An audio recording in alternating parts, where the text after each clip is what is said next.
It's Josh Vergara from Android Authority. What's going on, everybody? Can you guess what I'm about to do?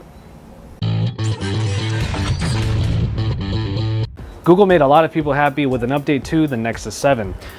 Last year, we took the original Nexus 7 and we put it to the test by dropping it compared to the iPad mini, and unfortunately, it really didn't stack up.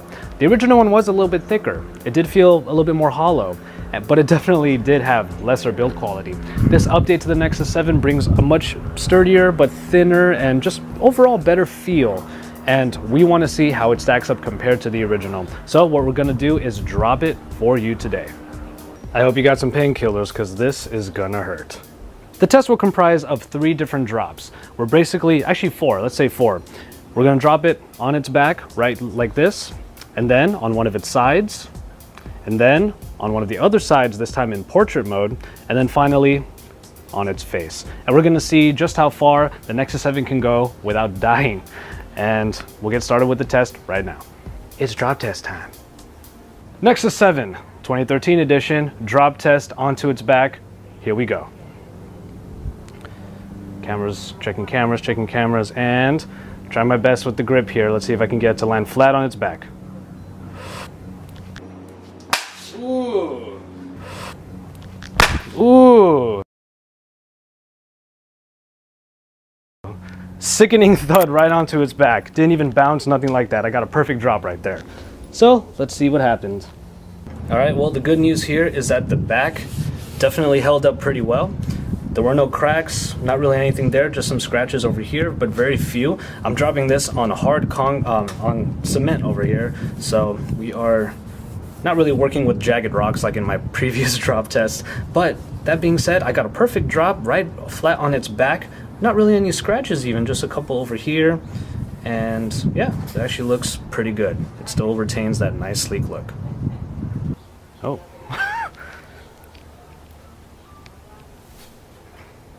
Whoa. It won't turn on. Wow. Okay, so I actually have some bad news. That one drop, it seems, dropping it right on its back might have dislodged something on the inside. I can't hear any shakes or anything loose inside, but I just tried to turn it on right before the second drop test, and I can't get it to power on at all. So, but the show must go on, and we're going to drop it to see what other aesthetic damage might come up if we drop it on its side, on its other side, and finally on its face. All right, so drop tests on the side, Nexus 7, let's see. All right, again, I'm trying my best with the grip here, just to make sure it lands on its side, and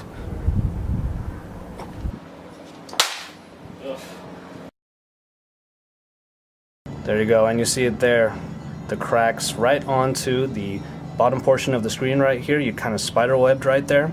There's no use in me trying to turn it back on again because it just won't. But yeah, there you go. You can see the scratches right on the what looks like the bottom portion of the bezel, maybe the bottom left portion, and it spider-webs over to the side. Actually, now that I think about it, we should try to drop it opposite the side that was cracked. So I'm going to drop it from where the headphone jack is, which is at the top. So right here, trying to drop it so it lands right on its side, right there. Okay, here we go.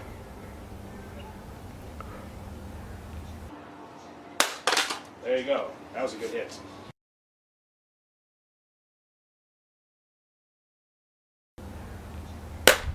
There you go. That was a good hit. The actual cover that goes around the entire back of the Nexus 7 has snapped out. So you can probably see right over here, right there. See, I can actually separate the tablet a little bit more. And also a little piece snapped, tiny little piece of plastic snapped from just right around there. The Nexus 7 is essentially in 2 pieces now. So if I really wanted to, I could just really pry this Nexus 7 tablet into 2 complete pieces. But we have one last test. We already cracked the screen, but we have to be fair and complete the test properly. We're gonna drop it right on its face for the last test. So here we go.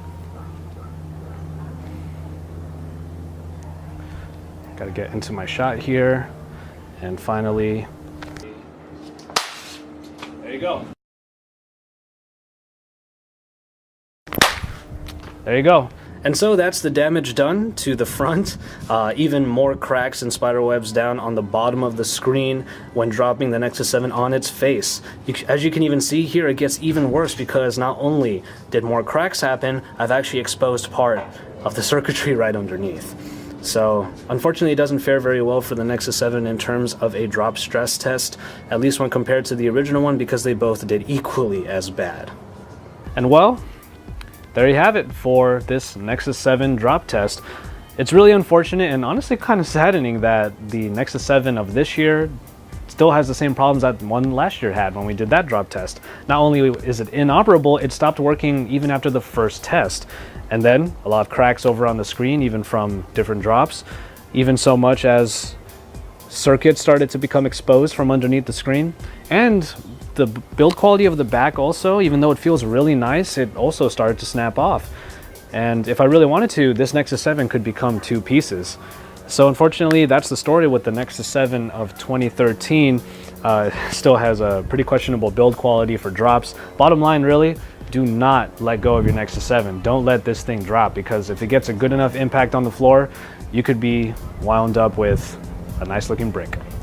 So as always, stay tuned to Android Authority for all of the best coverage and the occasional drop test, whether good or bad. And as always, drop us a like down below. Don't forget to subscribe and stay tuned to AndroidAuthority.com, because we are your source for all things Android.